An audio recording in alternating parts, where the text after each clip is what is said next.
have your Bibles, please take them out and turn with me to Psalm 7. We're in Psalm 7 today as we're continuing our study in the songs of our faith. And if you've been here over the last month or two, we've been going through each of these songs. And in Psalm 3, 4, 5, 6, and 7, all of those songs from Psalm 3 to Psalm 7 represent what we call the pain songs of David. He's writing each of these in difficult times and circumstances in his life. And this morning we're picking up with the last of this section. And if you'll follow along with me, we read in Psalm 7 as David cries out in the most urgent way, "Lord my God, I take refuge in you. Save and deliver me from all who pursue me, or they will tear me apart like a lion and rip me to pieces with no one to rescue me. Lord my God, if I have done this and there is guilt on my hands, if I have repaid my ally with evil or without cause, have robbed my foe, then let my enemy pursue and overtake me. Let him trample my life into the ground and make me sleep in the dust. Arise, Lord, in your anger. Rise up against the rage of my enemies. Awake, my God, decree justice. Let the assembled people gather around you while you sit enthroned over them on high. Let the Lord judge the peoples. Vindicate me, Lord, according to my righteousness, according to my integrity, O Most High. Bring to an end the violence of the wicked and make the righteous secure. You, the righteous God who probes minds and hearts. My shield is God Most High, who saves the upright in heart. God is a righteous judge, a God who displays his wrath every day. If he does not relent, he will sharpen his sword. He will bend and string his bow. He has prepared his deadly weapons, and he makes ready his flaming arrows. Whoever is pregnant with evil conceives trouble and gives birth to disillusionment. Whoever digs a hole and scoops it out falls into the pit that they have made. The trouble they cause recoils on them. Their violence comes down on their own heads. I will give thanks to the Lord because of his righteousness. I will sing the praises of the name of the Most High. Let me ask you as we're jumping into this song today, has there ever been a time when in your life that you have ever been wrongly accused of something? That someone has slandered your name and your reputation, and they have almost ruined your life, destroyed it because of the things that they've said you've done. This story that we're looking at is unique from any of the other previous pain songs. I mean, some of the songs that we've looked at are pretty challenging as David has been struggling with these issues that are happening in his life. But boy, when we come to this one stands out uniquely from all the others because someone has made an accusation against him that has destroyed his reputation and now actually put his life on the line. Has that ever happened to you where somebody has wrongly accused you? Where they've said something about you that wasn't true? They have hurt you so deeply and there is nothing you can say. There's nothing you can do. You can't even prove your innocence. And the more you try to defend yourself, the more they say, "Oh, see, you must be guilty or you wouldn't be fighting so hard." It happens in families, it happens in the workplace, it happens at school. Only a couple of months ago, we saw this play out on National Theater as Brett Kavanaugh was accused of something and there was no credible evidence that was finally brought, and he was allowed to become a Supreme Court judge. But now there will always be an asterisk. And we're living in a day when this is becoming more common. It used to be that you were innocent until proven guilty, but now just the very fact that you're being accused will validate in many people's minds the guilt that they suppose that you have. And when somebody makes an accusation against you, no matter what you say, no matter how hard you try, the very fact that your name has been mentioned with that kind of event, an integrity issue, a moral issue, an ethical issue, David is in one of those moments. Again, we've seen David in painful moments, like in Psalm 3, when his own son Absalom was taking the throne away from David. He was in charge of the palace. He was now in control of Jerusalem. Even the army was chasing David. And David, in this desperate moment, cried out, "Lord, how many are my foes? How many rise up against me? Many are saying to me, God will not deliver him." Or in this low moment in Psalm 6, as David cries out, "Have mercy on me, Lord, for I am faint. Heal me, Lord, for my bones are in agony. My soul is in deep anguish. How long, Lord? How long?" And as painful as those experiences were, I can't even imagine what it would be like for one of my sons to rebel against me, to take and steal everything that I have. I can't imagine the pain of all those people who were my friends turning against me. I can't imagine the struggle of going through something that was so overwhelming, some kind of a physical or mental or emotional pain that just never, ever ends. And you're crying out, "How long, God? How long do I have to put up with this? How long do I have to go through this?" And yet all of that is like a Sunday school picnic compared to where we see David tonight. As we're here in this moment, and David is writing probably at the end of the day as he's going through this, we only know certain things about this that kind of bring us to the understanding of the degree of intensity that he's going through. And part of it is wrapped up in the title itself. Not many of the Psalms are titled, but this one he did, right? And we're told that this is a Shiggaion of David, which he sang concerning Cush, a Benjamite.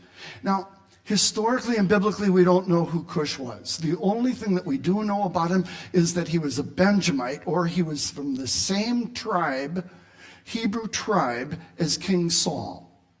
Saul was a Benjamite. And this was possibly a relative or somebody from the same area, the tribe, and he was trying to earn favor and get a position in Saul's court. And the way he did it was to make an accusation against David, who is the king's son-in-law. "Did you know that?" And he told a vicious lie that affected Saul's relationship with David. It only meant that now the suspicions that I had are real. And we see Saul starting to hunt David and want to take his life. And David is hiding in the desert. His name is in the mud. His health is on the line, his very life, if you will. But even more than just knowing that there is a person of another tribe, this person named Cush, the real interesting thing about this title is the word Shiggaion. The Hebrew word Shiggaion is a rare word. In fact, it only happens twice in the entire Old Testament, here in Psalm 7 and again in Habakkuk chapter 3. And as you read through all the commentators, they're going to tell you that there is no absolutely clear understanding of what the word Shiggaion means. And several of them give their best efforts at trying to explain it. And in reading through and studying and preparing for this morning, I think that the one definition and explanation that comes closest to the mark is that the word Shiggaion comes from the Hebrew word shaga. Now, the word shaga literally means to reel about or to stagger because you're drunk. We've all seen on TV or in real life somebody who is drunk and they could barely keep their balance and they were overwhelmed. They were reeling from a natural perspective. Well, when that word would be used figuratively about somebody, how they're feeling and what they're going through, we might say that this Shiggaion of David is a song that is written because he is agonizingly reeling about mentally, emotionally, and here, even spiritually at first. He's staggering under the weight of this accusation, this enemy's arrow that's coming at him, and he is overwhelmed to the point where, I guess if we were going to put it this way, this is a song of absolute torment for David. He is tormented, even to the point where as you're reading through this song, in almost every statement he's making, it's an imperative or emphatic word that says, God, this is what I need you to do. 11 times in verses 1 through 9, he uses the emphatic or in the imperative tense in the Hebrew language. God, save me. God, deliver me. God, arise. Rise up. God, awake. God, decree justice. God, let the assembled people gather around you. God, you need to judge. You need to vindicate. All these words where David is calling out, even commanding God in the strongest way to come to his help, come to his aid, to solve the problem that he can't solve. And because David is writing in the strongest emotional terms, you find that there are 4 sections to this song. It's divided up into 4 separate sections, and each one of them represent part of the imperative, emphatic sense or tense of this song of torment. Verses 1 and 2, he's crying out in the strongest terms, save me, God. In verses 3 through 5, search me, examine my life, see what's real and true. In verses 6 through 9, he says, God, I need you to support me. I need you to resolve this situation. And in verses 10 through 17, God, I need you to shield me when these arrows are coming at me, when my enemy wants to destroy me. So let's start with the first section. In verses 1 and 2, David is calling out to God in the strongest, most emphatic way, saying, God, I need you to save me. And he uses the most interesting combination of the names of God that we find in this section, where he says, Lord my God. The word Lord is the Hebrew word Jehovah. That's the covenant name of God. It represents his loving relationship with people. And then he says, my God. The word God here is the word Elohim, the strong, powerful name. That's the name that was used in Genesis when God created everything with a single word. And he says, Lord my God, Jehovah my Elohim, my loving covenant God who is all powerful. I am taking refuge in you. I need you to save me. I need you to deliver me from everyone who's pursuing me. And if you don't do it, they're going to tear me apart like a lion. Have you ever watched one of those nature films where a lion is attacking its prey and mauling it to death? He says, that's what's going to happen. They're going to rip me to pieces, and there won't be anyone to rescue me. And he is calling out in the strongest way to God to come and help and save and deliver him as he is being attacked by these enemies.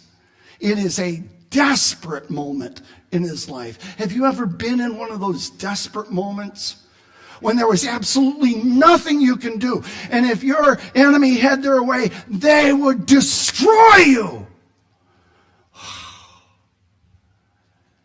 And you cry out in prayer. I love what Tim Keller wrote when he said, prayer is never just an emergency flare that we send up. Oh God, here I'm in trouble. Or a desperate, anxious gamble. Well, I've tried everything else and I can't change it, so I might as well see what God can do to solve this. Prayer was never intended to be an emergency flare or a desperate, anxious gamble. Rather, prayer is a sense of absolute dependency upon the Jehovah loving God who cares about his children. And God's answer, God's attention, is not based on our performance, but our relationship with him, on parental love. See, in those moments when you feel so helpless, in those moments when you are being attacked and would potentially be destroyed, in those moments when you are overwhelmed with pain, God, that covenant-making, covenant-loving God who cares about you, says, I want you to come to me. Don't try to solve this on your own. Don't try to be the fixer. I want you to turn to me because I love you. I care about you. David understood this about God, this covenant love. We saw it in chapter 6, in Psalm 6, when he said, turn, Lord, deliver me, save me, because of your unfailing love. That same God who loved David with unfailing love loves every one of us who belong to him and are his children. And whatever we're going through is important to him. He cares. He cares. David, in this moment of absolute desperation, emptiness, hope, being overwhelmed, turned to his Yahweh, Jehovah, loving God, and said, God, I'm looking to you for help. I need you to resolve this. I thought it was so interesting as I was studying this in this passage. I came across a statement that was made by a great commentator named Arno Gaebelein, who said that the godly, referring to all of us, the godly in times of trouble always flee to him who gives shelter and has the power to deliver. When we have nowhere else to turn, we always ultimately turn to God, who is the one who is able to do that. And I thought that is such a cool and powerful statement. But just between us,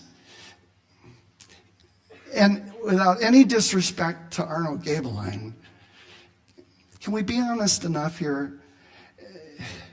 Do the godly always, is our first reaction always to turn to God who can deliver us? Can I be honest enough with you and tell you, there have been plenty of times when I've been under attack by somebody else that my first response wasn't to turn to God. My first response was, I'm going to fix this problem. I'm going to get even. I'm going to take care of it. I'm going to make them hurt the way they made me hurt. Have you ever been there? And I think if we were honest with ourselves, instead of turning to God, we try to resolve the problem. We try to fix it. I'm going to fix my reputation. I'm going to fix this problem. I'm going to take care of it. And we only dig a deeper hole for ourselves. But David understands the problem, that he cannot fix this on his own. That the only person who can be the fixer, the only person who can bring resolution and healing is God alone. And David, in this moment, pours out in absolute transparency. He says, God, I need you to search me. Look at my life. Examine me. He is not saying, God, I am perfect in everything that I do. But he says, Lord, if there is guilt on my hands in this, if I have done what I've been accused of, if I've repaid my ally with evil or without cause, I have robbed my foe, if I am at all responsible for this, then God, let my enemy pursue me and overtake me. Just go ahead, I'll take all the consequences for this. Let him literally trample my life to the ground, even take my life, make me sleep in the dust of the earth. That's pretty bold, isn't it? In fact, it's interesting. James Boyce, another great commentator, writes and says, only the man who is sure of his innocence in the sight of God would venture to call on God for such a doom to fall upon himself. knowing that if he was really guilty, God would give him all of that. Now, look, David is not flawlessly, sinlessly perfect. None of us are. But in this situation that was so overwhelming to him, in this moment, he knows that he is innocent of the accusations against him. And with a sense of confidence, David is able to stand up and say, God, you know the truth. You know that I didn't do this. No matter what's being said, I didn't do this. But it's more than just David. I love how Boyce concludes this observation when he says, David, therefore, represents not just himself, but the cause of all the righteous who are unjustly persecuted, as the church always is. David is writing and saying it's not just about him. Any time that you and I are falsely accused, any time that you and I are viciously attacked for no reason apart from just somebody wants to be mean, it is a satanically driven moment when somebody has said, I'm going to hurt that guy, I'm going to hurt that woman no matter what, I'm going to make them look stupid and bad, and I'm going to destroy their lives if possible. We have nowhere else to turn but God himself, and God says, I hear, I understand, and I see. And you can know that. You can know that. So David drives us a little farther. In the third section, in verses 6 through 9, he says, okay, God, I need you to move into action for me. I need you to fix this or solve the problem or support me, if you will. And he does it in the most interesting way. When in verse 6, he says, arise, Lord. Now, he's not saying that God sleeps, but it's an interesting way where he's calling God into action now. Arise, Lord, in your anger. Rise up against the rage of my enemies. Awake, my God, to decree justice. And what David is doing is calling God into battle. In fact, David is actually quoting a term that's been used for over 1,000 years. You remember the stories of when the Israelites had left Egypt and now they're wandering through the wilderness for 40 years, and there are enemies that come against them and want to attack them. And so God says, all right, here's what you're going to do. You're going to get the army together, but the priests are going to lead you into battle, and they're going to be carrying the ark. And every time the Israelites faced a national enemy, we read in Numbers chapter 10, verse 35, whenever the ark set out, as soon as the priests started moving and the armies were behind them, Moses shouted out, arise, O Lord, let your enemies be scattered, let your foes flee before you. And now, 1,500 years later, that same call on God to go into battle for us is being quoted by David. Arise, Lord, in your anger. Rise up. Put your armor on. Get your spear. Get your sword. Get your shield. Let's go deal with this. You have to do this because I can't. It's a call to battle.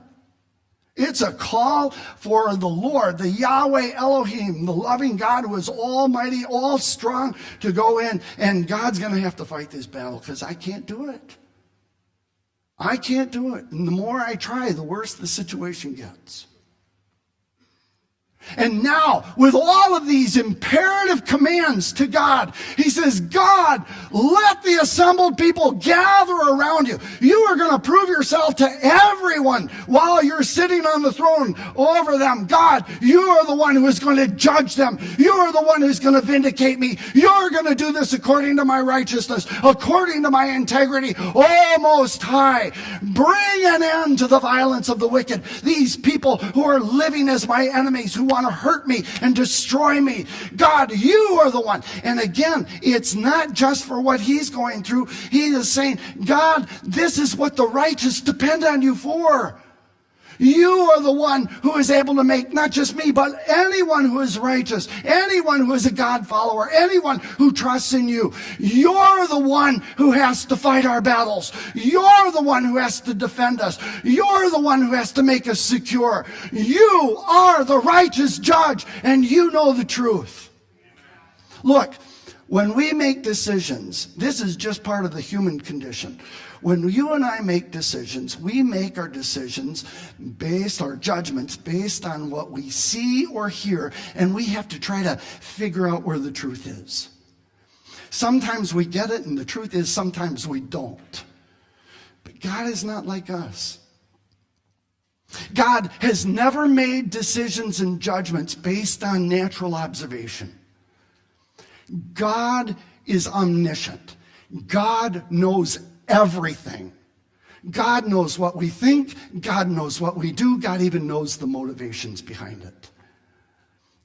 He is the God who probes minds and hearts. And when God makes a decision, when God makes a judgment, it's always the right decision.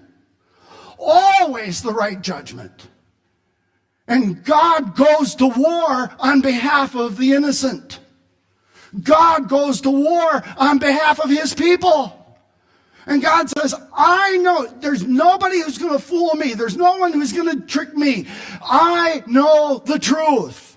And that's how I'm going to judge. That's how I'm going to deal with this. Wow. And David comes to this place where he's saying, okay, God, you are the righteous judge. You're the only one who can solve this problem. You're the only one who can discern everything that needs to be dealt with. And so he leads us then to this last section, and this should be verses 10 through 17. He says, shield me, God. Do you remember a couple weeks ago when we were talking about this concept of God being our shield or shielding us? And I shared with you that in the Hebrew army, a Hebrew soldier had two different types of shields. One was a small round one that he kept on his arm, and it was a quick defensive shield called the Magen. It was for that close combat when a person, and you had to move quickly because a sword or an arrow was coming to a specific place, and it was a quick maneuver defense item. But then there was a second shield, and that wasn't the small round one you kept with your arm. This is called the Sina. It is a full body shield.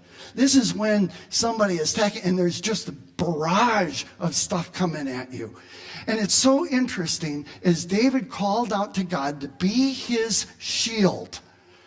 In chapter 5, verse 12, he said, surely, God, you're going to bless people. You're going to bring peace. And that's the barak, bless, to settle a person or bring peace to their life. You are able to settle the righteous because you surround them with your favor as with a Sina, full body shield. God says, no matter what comes at you, no matter how much is coming, I've got you covered. But here in this psalm, in Psalm 7, he uses the other shield. Instead of dealing with the full body shield, he is saying, when those arrows are coming, when that sword is coming at the right moment, at the right place, God, you need to be my Magen. You need to be able to move and defend me on those specific shots that somebody's taking, because you're the only one who can do this. You are my Magen shield. You are able to save me. Look, the reality is that there are people in our lives, whether they realize it or not, they are satanically driven and they shoot their arrows at us and they are aimed at the most vulnerable and vital spots in our lives. With just a word, they would destroy us. Somebody looks at you, and as a child, you hear them say, you are so stupid. You are so ugly. I know a man. When I met him and his family, he introduced his children to me. And the older children he introduced, and then he came to the last daughter, who was about 10 years younger. And he said, and this is our little accident. I cannot tell you what has happened to that young girl now that she's a woman. Her life was destroyed by those kind of words.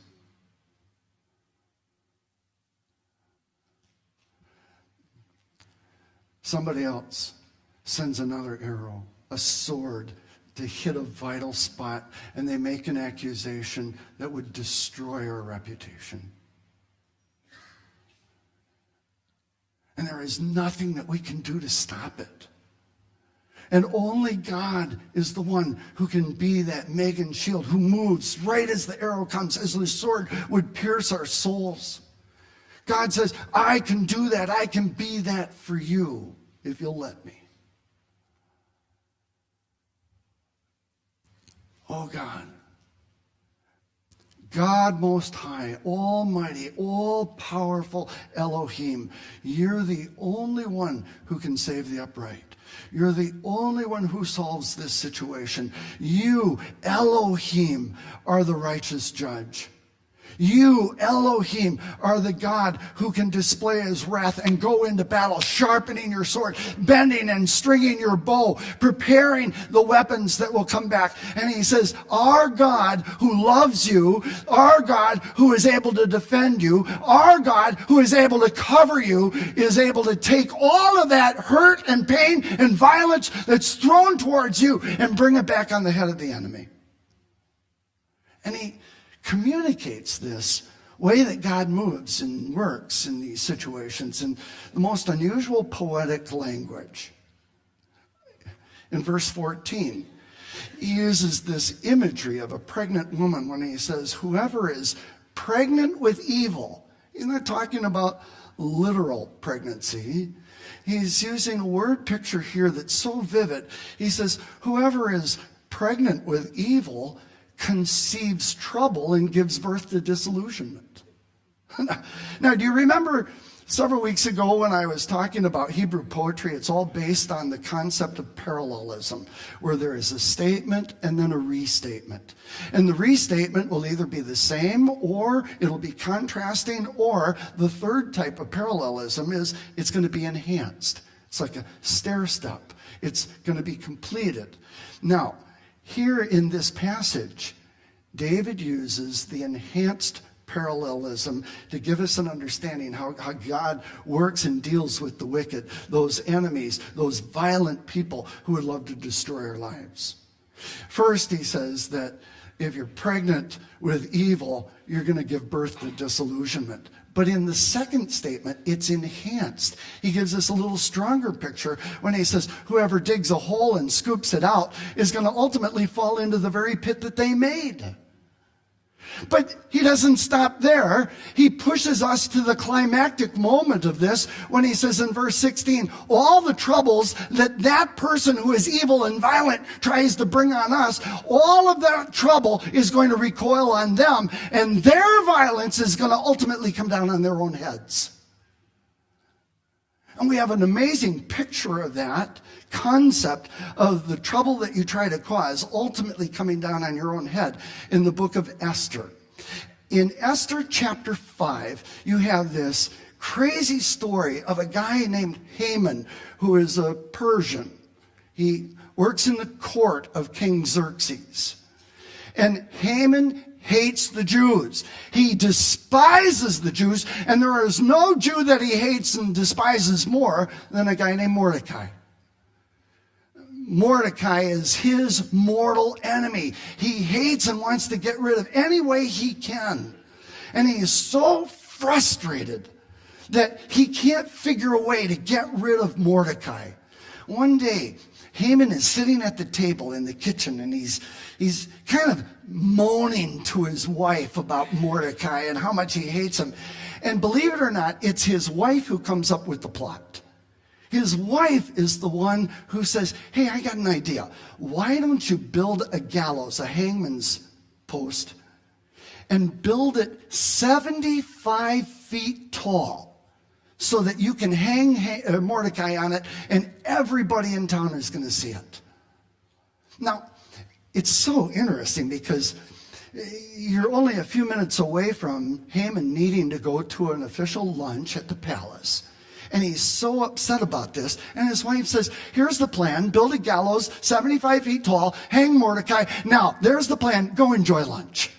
I'm thinking, man, would you want to be married to a woman like that? If I had done anything to upset my wife, I would sleep with one eye open. And if there was one day when all of a sudden I looked out in the backyard and she's starting to put up a tall pole, I'm really going to get worried, all right? But Haman goes, hey, that's a great idea. And right away he orders to have a pole put up 75 feet tall. Well, as the story unfolds in chapter 6, he goes and he finds out that the queen, Esther, is related to Mordecai, and all of a sudden Esther exposes this whole plot about Haman hating the Jews and all this other stuff to the king. The king gets angry, storms out. He comes back in. Haman is desperate. He's absolutely desperate for his life. He thinks if he could plead to Esther, and so he comes over, tries to plead just as the king is walking back in. The king sees Haman going towards his wife. He says, oh, you're going to attack my wife too? And then he says, that's it. He turns to the servant and says, what should I do to deal with Haman? And the servant says, well, Haman just had a 75 foot pole put up in his backyard to hang Mordecai. Why don't you hang him? And the king says, great idea. And in chapter 7, that's exactly what happens. They hanged Haman on the very gallows that he had prepared. And not just Haman, they hung his 10 sons also. And this person who is pregnant with evil didn't just give birth to disillusionment. It all recoiled on his own head. God says, that's the way I'm going to deal with your enemies. Those people who viciously attack you, who want to destroy you, who leave you in this state of absolute turmoil when you are reeling to try to find footing. God says, I can deal with this. I can deal with this. Now, got to be honest with you and say there's something in me that says, oh yeah, that's good, because God's really going to get them. And I'm waiting. I'm waiting to watch this happen. Come on. Have you ever been in that spot? God, all right, I'm going to depend on you to defend me. I'm going to depend on you to come and deal with that person. I just want to watch it happen. All right? But what happens if we don't live to see that judgment? The bigger question is, do I really need to see it? Because how I answer these two questions really speaks to the heart of who I am. It addresses my motivations in life.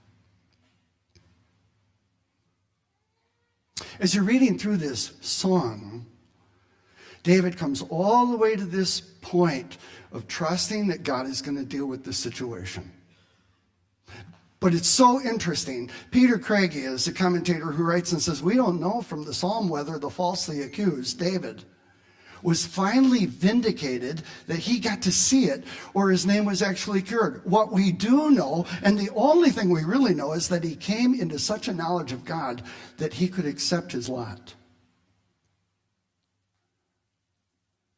And then he answers this question for all of us when he says, you know, folks, it's better to maintain integrity, moral, spiritual integrity, and to suffer injustice than to sell out to evil and form ranks with the unrighteous. What Craigie is writing and what David is illustrating for us is that when everything in me wants that person to hurt, and I'm even willing to let God do it for me, God is saying, Steve, you need to check your heart. You need to check your heart. What's really driving you?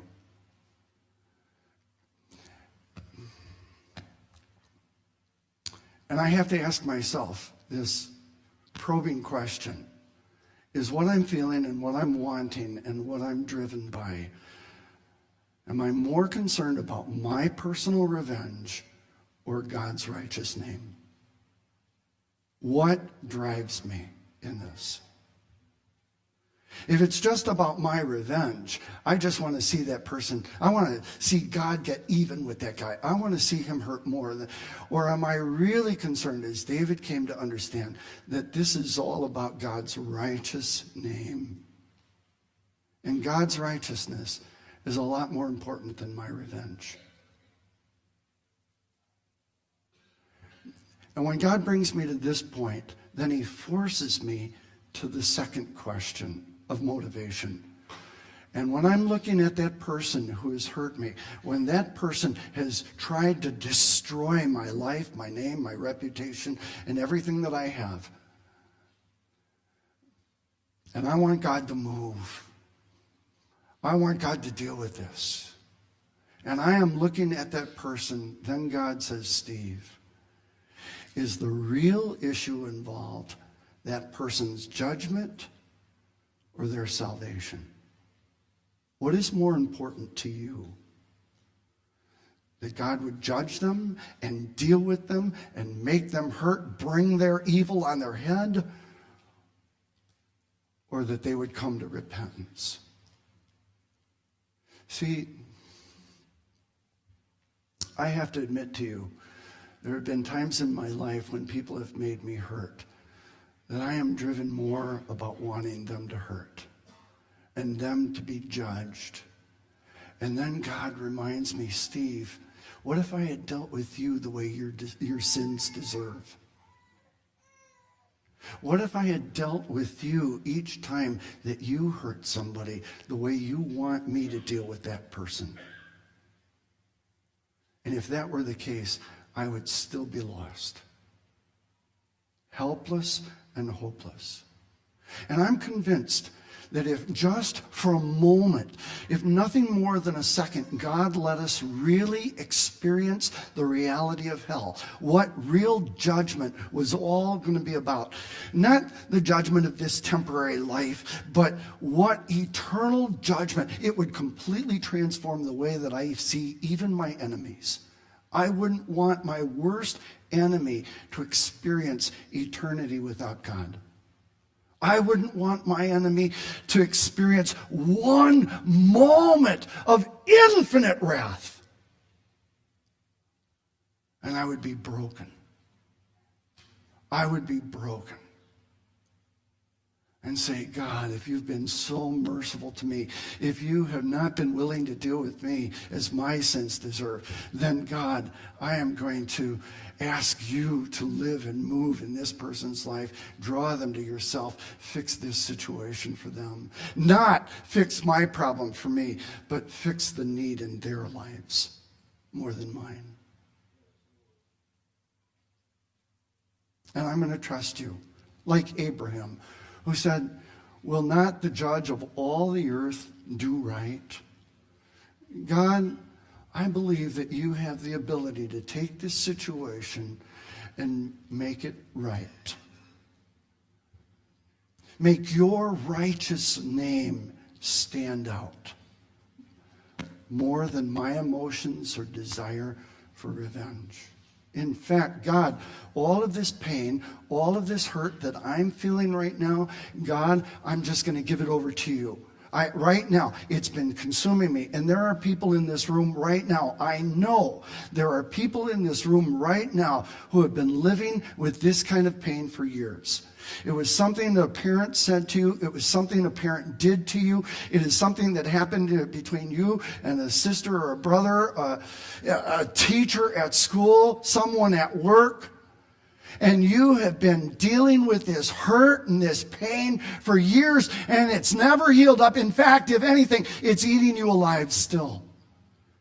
And God says, I want you to give this over to me. I want you to release this thing to me.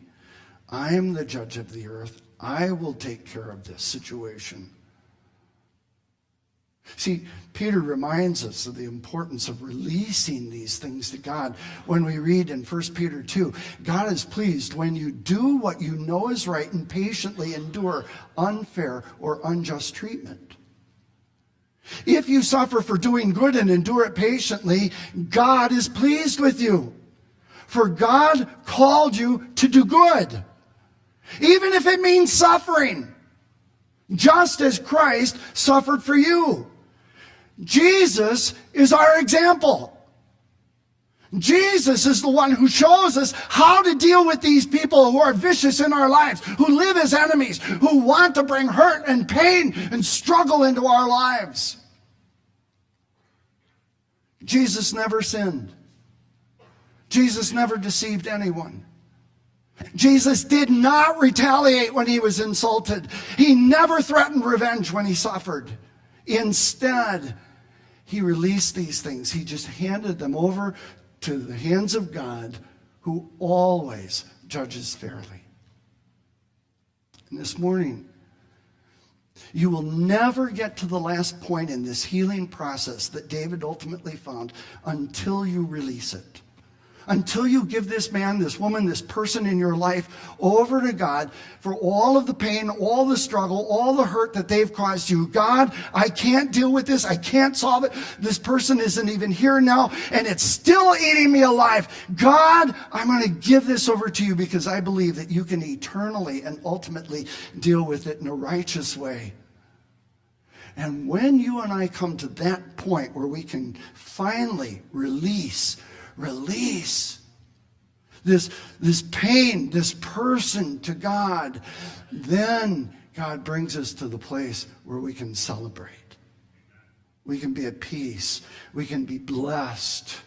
And that's where David finally comes in this song, to this full circle point of blessing and sensing God's presence and power and joy in our life. And he says, when I've given this situation over to God, when I've given this person over to God, now I can give thanks. I can live and move in his joy and power because of his righteousness. And I can celebrate it. I can sing the praises of the name of the Lord Most High.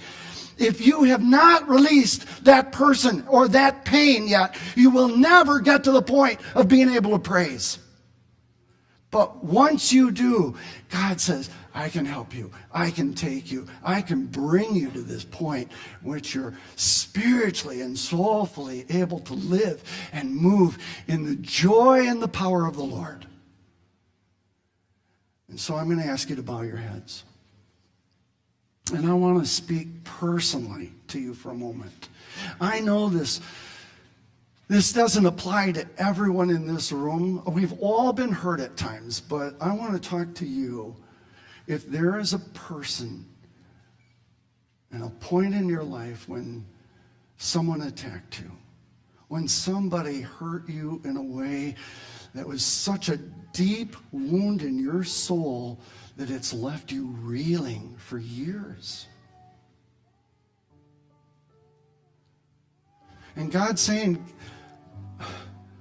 put your weapons down. Stop fighting this. Give it to me. Let me start healing your soul so that you can feel whole again.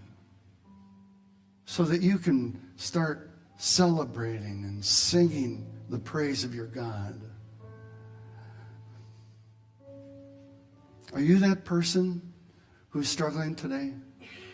I don't normally do this in such a personal moment, but if you're that person who's been hurt by somebody and there is a situation that has brought you so much pain that you're still, even after years, reeling from it,